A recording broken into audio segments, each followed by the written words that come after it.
Allô, allô, bienvenue ou re-bienvenue sur la chaîne Signé Daphné. Aujourd'hui, je vous parle de mes lectures du mois de juin. Bonjour tout le monde, j'espère que vous allez bien. Ça me fait plaisir de vous retrouver sur ma chaîne aujourd'hui pour faire le bilan de mes lectures du mois de juin 2024.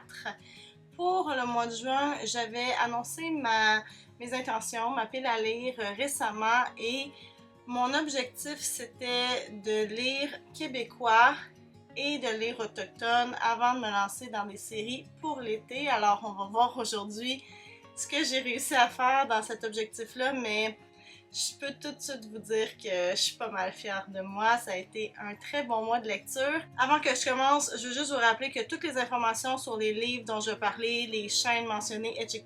vont se retrouver dans la barre d'infos juste en bas, donc vous pouvez aller voir ça. Et je vous invite, pourquoi pas, à vous abonner ou à liker cette vidéo si jamais le cœur vous en dit. Ça fait toujours plaisir. Donc, pour le mois de juin, j'ai lu 8 livres, ce qui est vraiment très bon, mais vous allez voir pourquoi, en fait 8-ish.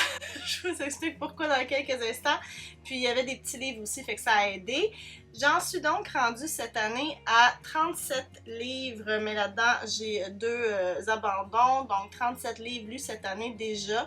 Je vais bientôt préparer mon mid-year freak-out book tag d'ailleurs, et puis je freak-out pas pantoute. Je vais être comme ma copine Maps, puis je vais être très zen à cette mi-année livresque. Donc ça va bien mon affaire. Alors on va y aller rondement parce que j'ai quand même plusieurs livres dont je vais vous parler. Donc si vous avez des questions ou quoi que ce soit, n'hésitez pas, venez m'écrire ça dans les commentaires en bas ou encore venez me retrouver sur les différents médias sociaux là, pour que je puisse jaser de ces livres-là avec vous. Alors tout d'abord, j'ai lu Copilote de Sophie Lorrain, puis là vous le voyez peut-être pas là, mais j'ai renversé un verre d'eau dessus. Ça c'est tout à fait moi. Alors il a pris un petit peu là, c'est comme si j'avais échappé dans le bain un peu, mais bon, c'est la vie. Un livre qui a du vécu, moi ça me dérange pas. Je suis pas du genre à vouloir que mes livres personnels restent beaux tout le temps, ça me dérange pas s'ils sont un peu abîmés. Les livres qu'on me prête c'est autre chose, je leur fais très attention, mais les miens bof. Donc c'est le troisième tome d'En route vers Nowhere. On se retrouve à l'été 2008 et contrairement aux autres romans où on avait une des deux copines, Sarah et Marjorie, qui étaient chacune la vedette de son histoire, ben là elles sont ensemble. Elles sont ensemble à Barcelone pour célébrer la fin de leurs études universitaires. Elles ont début vingtaine, on est dans 2008, je l'ai dit, puis c'est leur façon à elles de non seulement se dire bravo on a fini nos études, mais quand elles vont revenir à Montréal, il y en a une des deux qui va changer d'appartement, donc leur colocation qui dure depuis des années, qui a marqué leur amitié, va se terminer. Alors elles veulent comme célébrer tout ça. Et j'ai passé un excellent moment avec ces deux grandes amies, je dois le dire. Ce livre-là, là, c'était de la nostalgie à l'état pur. Moi, 2008, j'étais un petit peu plus vieille qu'elle, mais ça me rappelait... Il y avait toutes les références, en fait, que je connais. Donc, c'est venu me chercher là, en plein cœur. Je suis jamais allée à Barcelone, j'ai toujours rêvé d'y aller, mais tu sais, l'auberge espagnole était mon film préféré dans le temps.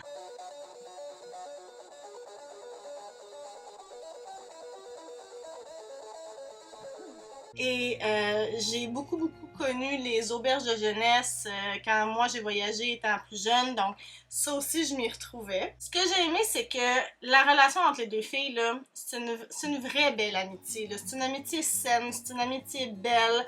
On le voit, dans le fond, on a des scènes de maintenant, là, à Barcelone, pendant leur voyage, mais aussi du passé qui retrace un peu les grandes étapes de leur amitié alors qu'elles se sont rencontrées au secondaire, puis qui montrent des moments, puis on voit à quel point elles ont toujours été là l'une pour l'autre, elles s'écoutent, elles s'encouragent, tu sais, il n'y a pas de bitcherie là-dedans, c'est vraiment juste une très belle amitié. Puis moi, là, les belles amitiés qui durent depuis très longtemps, j'aime ça, j'en ai dans ma vie, ça vient toujours me toucher. C'est pas un roman qui est rempli d'action, il y a quelques petites péripéties au niveau du voyage, par contre, tu sais, moi c'est aussi un truc que j'ai aimé, c'est que c'est jamais la catastrophe. Puis des fois ça arrive dans des romans où les personnages féminins, il leur arrive une embûche, puis là, elles perdent tous leurs moyens, puis là c'est la catastrophe, mais dans ce cas-ci, c'est pas ça du tout.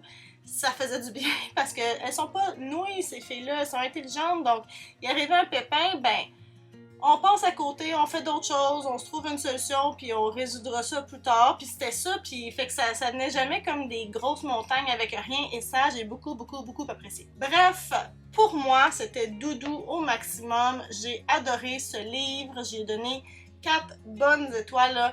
Je pense que je vais commencer un système, genre, je vais avoir comme les menuisiers, genre, tu sais, ils font un corps fort, un corps faible.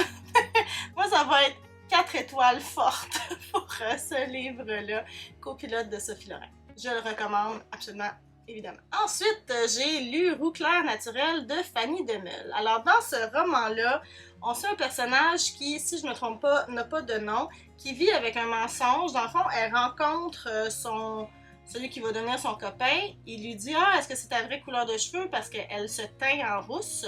Et puis, elle dit oui. Alors là, elle est comme pris dans ce mensonge-là pour le reste des temps, peut-être, ou en tout cas le reste de leur relation. Je vous laisse découvrir le roman. Mais ça devient un mensonge qui prend d'assaut complètement sa vie, sa personnalité, tous les aspects de sa vie. Là. Quand j'avais pris ce livre-là, j'avais cru comprendre que ça portait sur l'identité, le regard des autres sur nous, comment on se construit par rapport à ce regard-là. C'est ça, mais c'est beaucoup aussi par rapport à elle-même, par rapport aux attentes qu'elle se donne à elle-même, les idéaux qu'elle veut atteindre, puis ce qu'elle a développé aussi comme perception à l'intérieur d'elle-même de c'est quoi une rousse. Donc, il y a tout ça, c'est construit, oui, par la société, mais elle l'a comme intégré fois 1000. Puis, j'ai beaucoup aimé ce roman-là. J'ai aimé le principe que ça commence par un tout petit mensonge, puis que ça vienne prendre une ampleur incommensurable. C'est fou. Il y a une anxiété dans ce roman-là. Je sais pas comment décrire ça. J'avais l'impression d'être dans une espèce de spirale qui allait en s'accélérant sans fin, puis que je voyais pas de porte de sortie, puis elle, clairement non plus, n'en voyait pas. Ah! C'était quand même quelque chose. Ça se lit vite, ça se lit facilement, la plume est vraiment intéressante, c'est une belle plume à lire qui nous rentre dedans en même temps qu'elle est assez littéraire, je dirais. Quand j'ai fini ce livre-là, j'ai fermé la dernière page, puis pour vrai, la réaction là, qui m'est venue, c'est « What the F? » J'étais malaisée, là. Vraiment malaisée. Ça allait tellement loin. Ouais, voilà, gros malaise. Mais malgré tout, j'ai beaucoup aimé ma lecture, 4 étoiles. Ensuite, j'ai lu Match de Lily Boisvert. C'était pour le club de lecture de Sylvain Desbantiers. Le club Desbantiers, ils en ont parlé en live. Je vais vous mettre le lien par ici ou dans la barre d'infos, peut-être même les deux. Donc, Match, c'est l'histoire d'une fille qui s'appelle Émilie, qui est une féministe là, qui s'assume. En fait, elle a un espace dans les médias en tant que féministe avec un balado, des livres, etc. Puis un jour, elle va rencontrer Ludwig. Puis dans ce roman-là, elle nous raconte, après coup, comment elle est entrée dans une relation qui s'est avérée toxique avec Ludwig. Puis une relation toxique, jamais dans la violence physique, toujours dans la manipulation et la violence psychologique. Ce qui est pas mieux, là, qui fait pas moins de dommages. Puis elle arrive dans le fond à nous montrer au fil du roman comment tout ça s'est installé de façon très insidieuse petit à petit, puis qui a fait qu'elle a fini par accepter des comportements inacceptables, puis elle se disait que jamais elle pourrait accepter des trucs comme ça. Moi, j'ai vraiment beaucoup aimé ce roman-là. On dirait qu'avec Roux clair naturel puis celui-là, ça faisait 2 livres un peu avec des patterns de spirale, là, de ça commence petit, puis ça prend de l'ampleur, puis ça devient gros, puis là, tu perds tous tes repères, puis tu sais plus comment t'arrêter. Donc, on était là-dedans aussi dans Match. Celui-là aussi se lisait super facilement, rapidement aussi, mais tu sais, c'est simple, la plume, moi, je trouvais que ça me parlait directement, c'était sans fioriture, c'était vraiment, moi, je trouvais que ça avait de l'impact pour moi. Par contre, j'ai pris des petites pauses, j'aurais pu le lire là en un après-midi, mais j'ai pris des petites pauses parce que, tu sais, C'est une ambiance toxique quand même, c'est lourd, donc j'en avais besoin. C'est nuancé, ça nous explique très bien comment tout ça peut s'installer, comment n'importe qui, même une femme féministe qui se dit forte, peut se trouver dans une situation qui n'a pas d'allure de même. Parce que le manipulateur, ben, quand ça entre dans nos vies, on peut pas le savoir d'avance nécessairement, puis c'est super insidieux, puis c'est pas facile de s'en sortir. Donc, j'ai vraiment beaucoup aimé ça. Je vous dirais que celui-là, je l'ai préféré à Route la Naturelle. Donc 4.5 étoiles pour Match. Je suis très heureuse de l'avoir. Et on est à 3 lectures québécoises. Ça va bien, ça va bien. Et on continue avec cette bricasse qu'est La Voix des Roses d'Elisabeth von Arbour. Alors, ça, c'est le deuxième tome d'une trilogie, la trilogie Les Pierres et les Roses. Et puis, j'avais déjà lu le premier tome. Je l'avais même vlogué il y a, je pense, un petit peu plus que 2 ans, donc ça faisait un bout. Dans cet univers-là, on est au 12e siècle, donc on est au Moyen-Âge, au temps des croisades, et on est dans un monde qui est un peu différent du nôtre parce que c'est comme si, quand Jésus est né, en fait, il y avait une sœur jumelle et qui s'appelle Sophia. Puis il y a une portion des gens qui croient en Jésus et Sophia. Puis il y a une portion des gens, ils s'appellent les Géminites, et il y a une portion des gens qui croient seulement en Jésus puis qui nient l'existence de Sophia ou disent que c'est une sorcière en fait, et ce sont les chrétiens. Donc c'est comme des religions qui ont des trucs en commun avec les grandes religions qu'on connaît, mais avec des petits changements, puis il y aurait eu des pouvoirs magiques. Donc selon les Géminites, Jésus, Sophia et leur mère, qui serait Marie, dans le fond, aurait eu des pouvoirs magiques, et pour les chrétiens, non, la magie, ça n'existe pas, il faut brûler les sorciers et les sorcières. Donc, dans ce tome-là, on retrouve des personnages qu'on a suivis dans le premier tome. Il y en a certains qu'on laisse un peu de côté, mais je pense que c'est correct parce que je pense que ce qu'on avait à vivre avec eux autres, c'est fait. Donc, on suit notre espèce de trio principal qui est Brian, Guillaume et Rebecca. Et on a aussi en parallèle l'histoire d'une genre de... comment dire? C'est une femme qui devient le vaisseau d'une espèce d'entité là, qui est peut-être une déesse, peut-être pas, qui s'appelle Morgane. Ça se passe plusieurs siècles auparavant, là, genre même avant l'arrivée avant la naissance en fait de Jésus et de Sophia. Donc on la suit elle.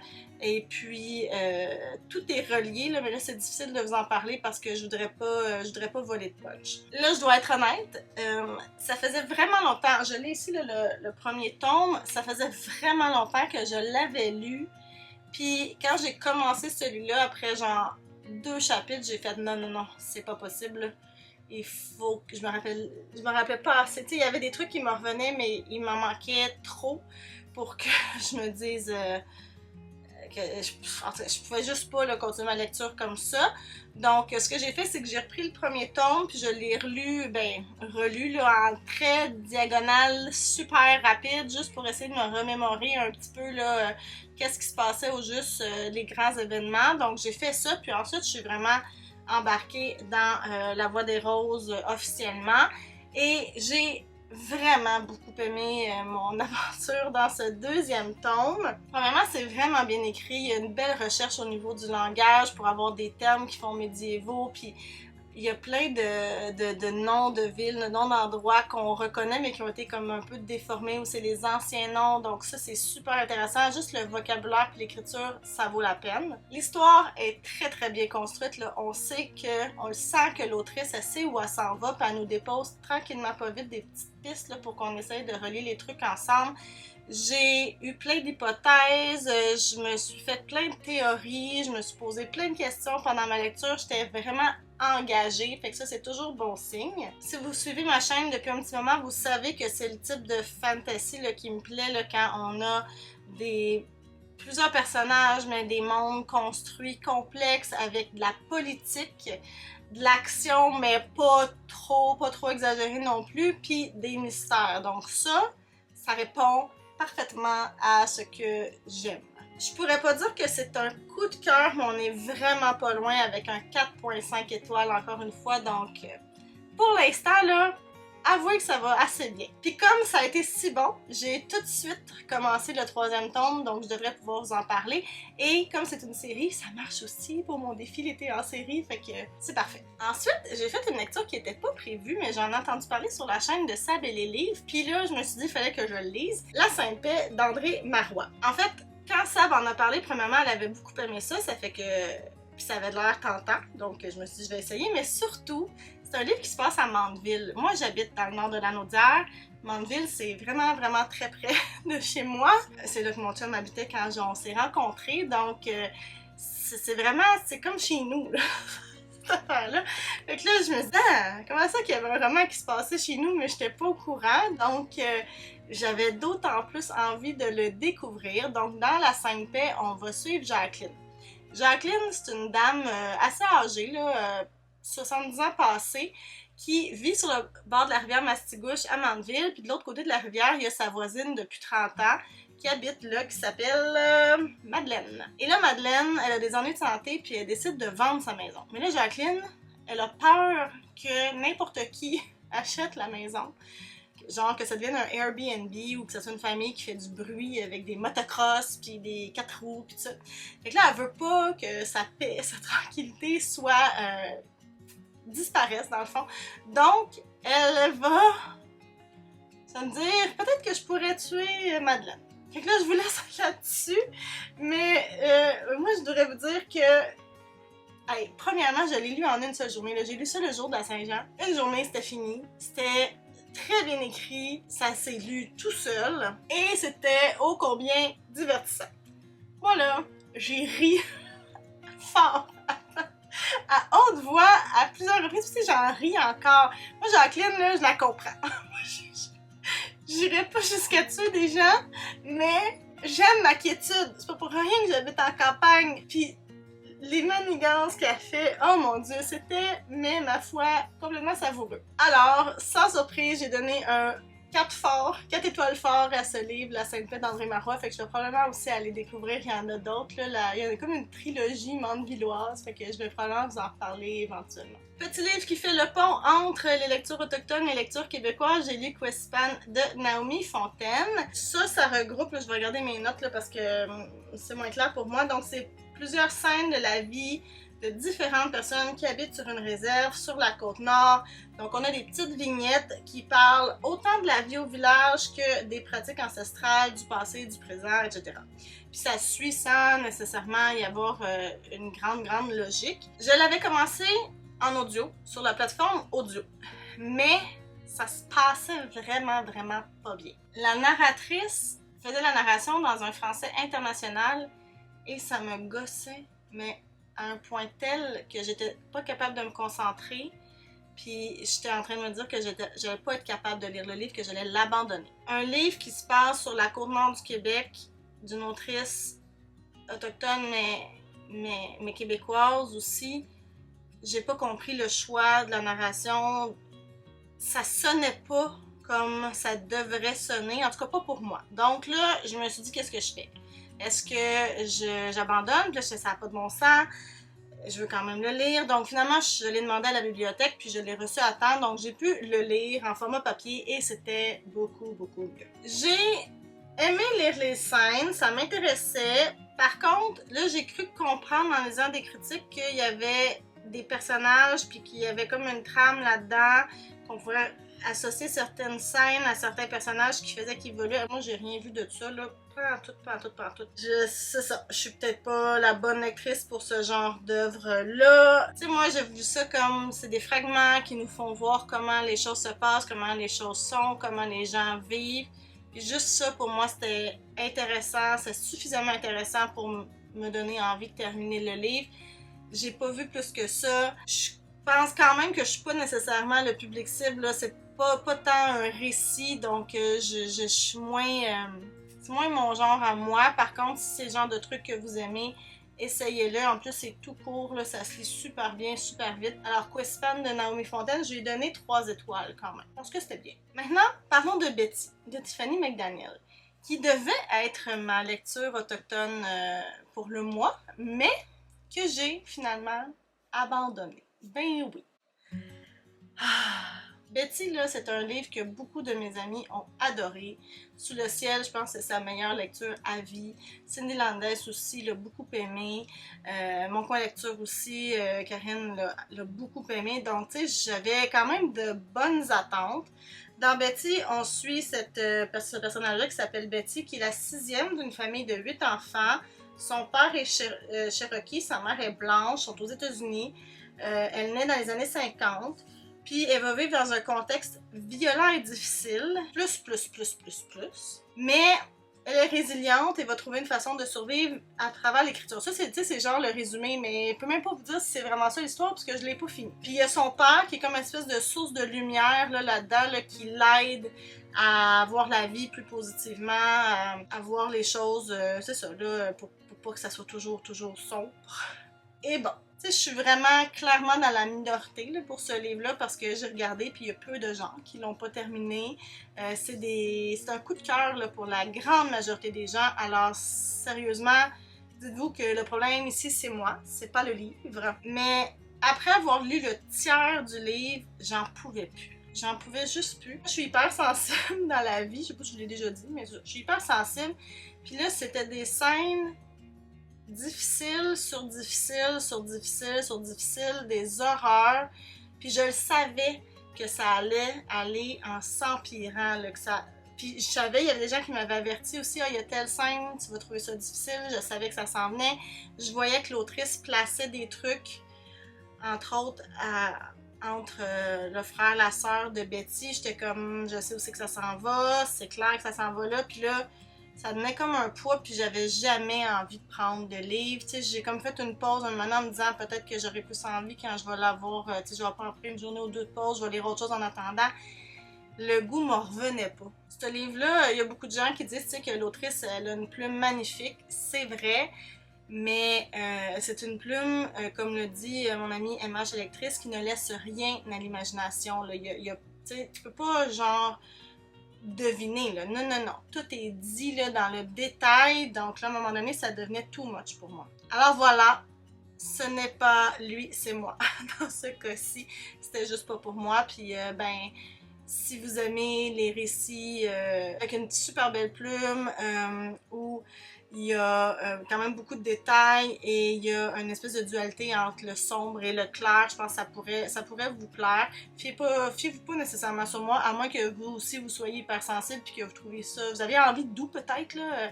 C'est peut-être pas le livre à lire quand vous avez envie de doux à ce moment-là. Avant-dernier livre, c'est City. Je l'ai ici en plus. J'avais oublié de le sortir, mais voici mon avant-dernier livre, City of Brass de S.A. Chakraborty. S.A. Chakraborty, peu importe comment on le prononce. Je l'ai écouté en audio, mais je l'ai en papier et je l'ai enfin lu. Mon Dieu, je pense que ça fait genre 2 ou 3 ans que je me dis, il faut que je le lise cette année. Ben là, c'est fait! Yes! Donc ça, c'est un roman fantastique qui est basé sur la mythologie du Moyen-Orient. On va suivre Nari, qui est une jeune femme orpheline. Elle vit au Caire au 18e siècle. Puis, dans le fond, elle, c'est une petite voleuse, petite guérisseuse, puis c'est comme ça qu'elle arrive à survivre. Puis un jour, à son insu, elle sait pas trop comment, elle va convoquer un djinn. Puis là, ça va l'amener à découvrir un monde inconnu.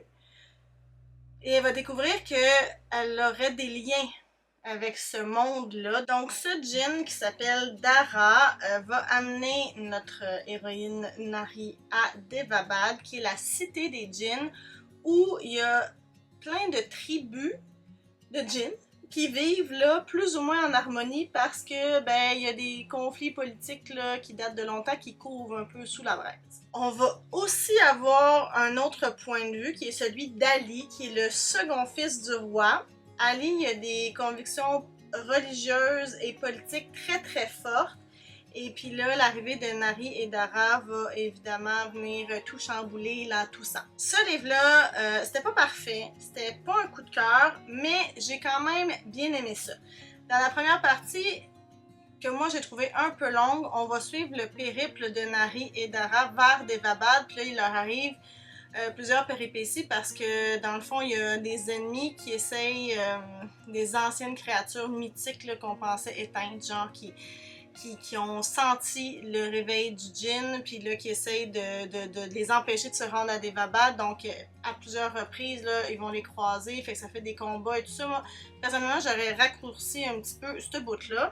Mais un coup qu'on était rendu à Devabad, là, j'ai vraiment plus aimé ça. Parce que là, vous me connaissez un peu, tu sais, il y avait tout ce qui était les jeux politiques, les jeux de coulisses, les trucs, les conflits religieux, politiques. Je trouvais que c'était quand même bien construit, puis c'était intéressant à voir tout ça là, se développer, se parler. Le système de magie est intéressant, mais je pense qu'il manque un petit peu de développement. En fait, moi, je ne l'ai pas tout compris encore. Probablement que dans les tomes suivants, ça va être étoffé. En tout cas, je l'espère.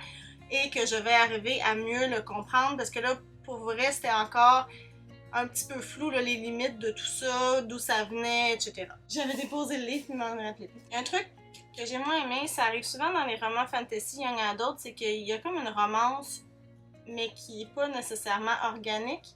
C'est un peu le cas dans cette histoire-là. Moi, la romance ou l'espèce de triangle amoureux qui est en train de se dessiner, j'ai pas envie de ça. Ça n'a pas besoin. C'est pas une nécessité pour que l'histoire soit intéressante. Moi, au contraire, ça me sort de l'histoire parce que je sens que c'est forcé.